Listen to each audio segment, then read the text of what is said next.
श्रीमद्भागवतविरचितम् अष्टाङ्गहृदयम् आयुष्कामीयमध्यायः। रागाधिरोगान् सततानुषक्तान् अशेषकायप्रसृतान् अशेषान् औत्सुक्यमोहाहरति जघान यो पूर्ववैद्याय नमोऽस्तु तस्मै। अथातायुष्कामीयमध्यायं व्याख्यास्यामः। इतिहस्माहुरात्रेयाधयो महर्षयः आयुःकामयमानेन धर्मार्थसुखसाधनम् आयुर्वेदोपदेशेषु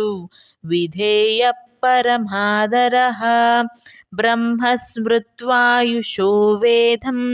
प्रजापतिं न जिग्रहत् सोऽश्विनौ तौ सहस्राक्षं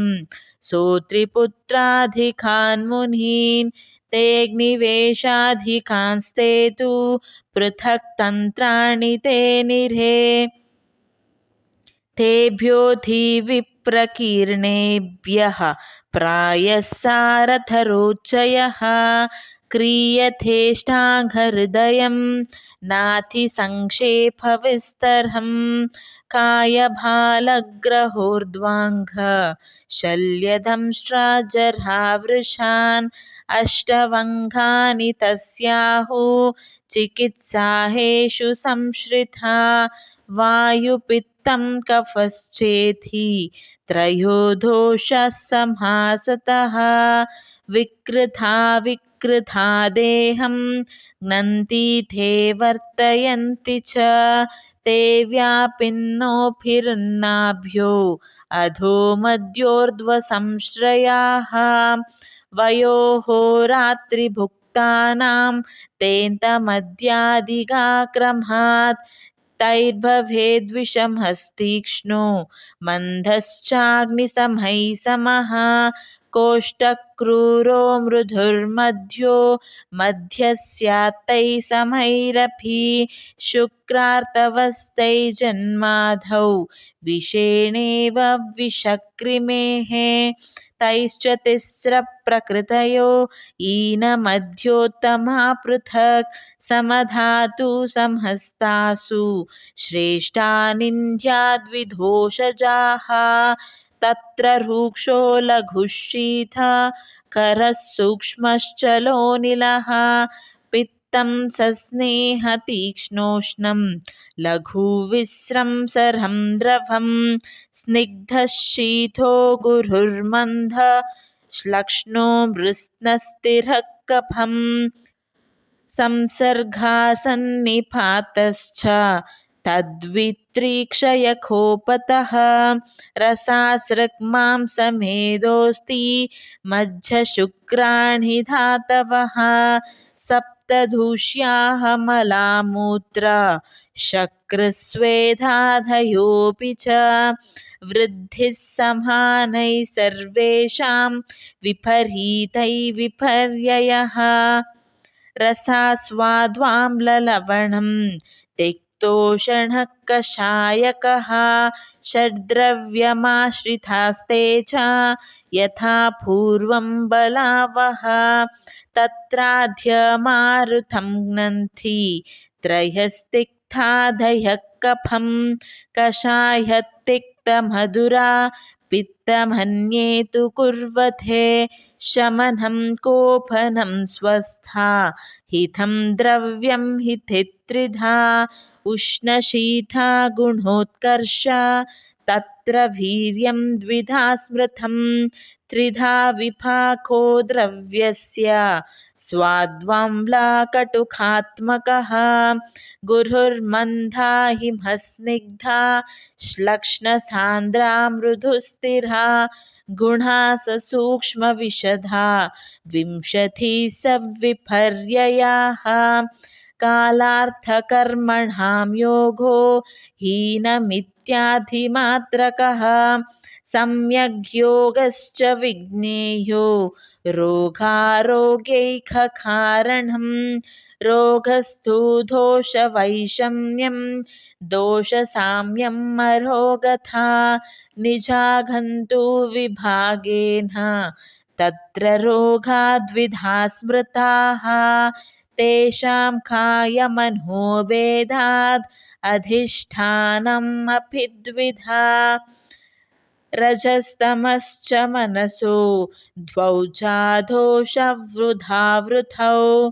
दर्शनं स्पर्शनं प्रश्नै परीक्षेत च रोगिणम् रोगनिधानप्राग्रूप लक्षणोपशयाप्तिभिः भूमिदेहप्रभेदेन देशमाहुरिह द्विधा जाङ्गलं वाथ भूयिष्ठम् आनूपं तु कपोल्बणं साधारणं सममलं त्रिधा भूदेशमादिशेत् क्षणाधिर्व्याध्यवस्था च कालो भेषजयोगकृत शोधनं शमनं चेति समासाधौषधं द्विधा शरीरजानं दोषाणां क्रमेण परमौषधं बस्तिर्विरेको वमनं तथा तैलं घृतं मधु दीधैर्यात्माधिविज्ञानं मनोदोषौषधं परं विषग्द्रव्यान्युपस्ताथ रोगिपादचतुष्टयं चिकित्सितस्य निर्दिष्टं प्रत्येकं तच्चतुर्गुणं दक्षस्तीर्थार्थशास्त्रार्थो दृष्टः कर्मा शुचिर्भिषक् बहुकल्पं बहुर्गुणं सम्पन्नं योग्यमौषधम् अनुरक्तं शुचिर्दक्षो बुद्धिमान् परिचारकः आढ्यो रोगी भिषग्वश्यो ज्ञापकः सत्त्ववानपि साध्यो साध्यहितिर्व्याधि द्विधा तौ तु पुनर्द्विधा सुसाध्या कृच्छ्रसाध्यश्च याप्यो यश्चानुपक्रमः सर्वौषधक्षमे देहे यूनः पुंसो जितात्मनः अमर्मघोल्पहेत्वग्र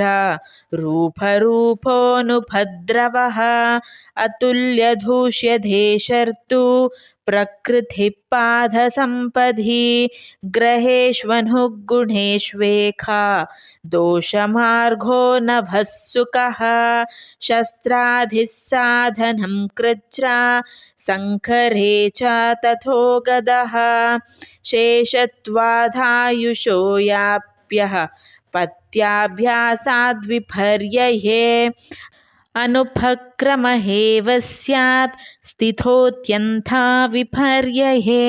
औत्सुक्यामोहहरति कृद् दृष्टरिष्टोक्षनाशनः त्यजेदार्तं विषग्भूपै द्विष्टं तेषां द्विषम् ईनोपकरणं व्यग्रम् अविधेयं गतायुषम् चण्डशोकातुरं वीरुं कृतघ्नं वैद्यमानिनम् तन्त्रस्यास्य परं चाथो वक्ष्यते ध्यायसङ्ग्रहः आयुष्कामदिनर्त्वोः रोगानुत्पादनद्रवाः अन्नज्ञानान्नसंरक्ष मात्रा द्रव्यरसाश्रयाः दोषाधिज्ञानतद्भेदात् चिकित्सादि उपक्रमाः शुद्ध्याधिस्नेहनस्वेधा रेखस्थापननावनं धूमगण्डूषधृक्सेका तृप्तियन्त्रकशस्त्रकं शिरविधि शस्त्रक्षाराग्निकर्मिकौ सूत्रस्थ उत्थानमिमेध्याय त्रिंशात् शारीरमुच्यते गर्भवक्रान्ति तद्व्यापद् अङ्गमर्मा विभागिकं विकृतिर्दूतजं षष्ठं निधानं सार्वरोगिकं ज्वरासृक्श्वासयक्ष्माधि मधाद्यार्शोऽधिसारिणं मूत्राघातप्रमेहाणां विद्रद्ध्याद् उदरस्य च पाण्डुकुष्ठानिलार्तानां वातस्रास्य च षोडश चिकित्सितं ज्वरे रक्ते कासे श्वासे च यक्ष्मणि वमौ मधात्ययेर्षासु विषि द्वौ च मूर्तिथे विध्रधौ गुल्मजठरे पाण्डुशोफाविसर्पिषु कुष्ठाश्वित्रानिलव्याधि वातास्रेषु चिकित्सितं द्वाविंशतिर्रिमेध्याय कल्पसिद्धिरतः परं कल्पो वमे विरेकस्य तत्सिद्धिर्बस्ति कल्पना सिद्धिर्बस्त्यापदा षष्ठे द्रव्या कल्पत उत्तरं बालोपचारे तद्व्याधौ तद्ग्राहे द्वौ च भूतघे जन्माधेथ स्मृतिभ्रंशे द्वौ वर्त्मसु सन्धिषु दृक्थमोलिङ्घनाशेषु त्रयो द्वौ च सर्वघे कर्णनासमुखः शिरो व्रणे भङ्गे भगन्धरे ग्रन्थ्याधौ क्षुद्ररोगेषु गुह्यारोगे पृथग्द्वयं विषे भुजङ्गे कीटेषु मूषकेषु रसायने चत्वारिंशोऽनपत्यानाम् अध्यायो बीजपोषणः